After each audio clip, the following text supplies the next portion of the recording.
أغلبنا من أول ما يحس بدور برد أو أي أعراض كحة، رشح، مش عارفة إيه، يجري ياخد مضاد حيوي. هل اللي بنعمله ده صح؟ لأ طبعًا، ده أكبر غلط.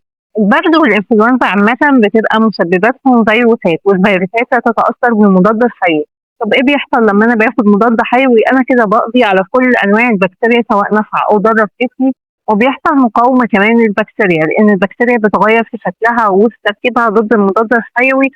هي كمان بتحصل مقاومة، فلو حصل لي لا قدر الله مرض أصعب محتاج مضاد حيوي، أنا ما بيأثرش معايا أي مضاد حيوي. وفي حالات كتير الفترة اللي فاتت انتشرت إنها توفت بسبب إنها عندها مقاومة لكل أنواع المضادات الحيوية، حتى المحظور استخدامها في السوق يعني.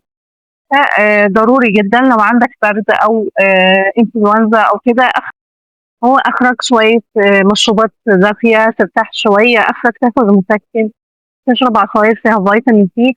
بجد المقاومة دي من أخطر الحاجات المنتشرة حاليا في المجتمع المصري، يعني خاصة لأن الناس بتستخدم المضاد الحيوي ده، بتستخدمه كأنه حاجة بسيطة جدا بتبلبع فيه كده عمال على بطال. حافظ على ذخيرة الأدوية لجسمك عشان لما تتعب تلاقي حاجة تخففك. دمتم أصحاء.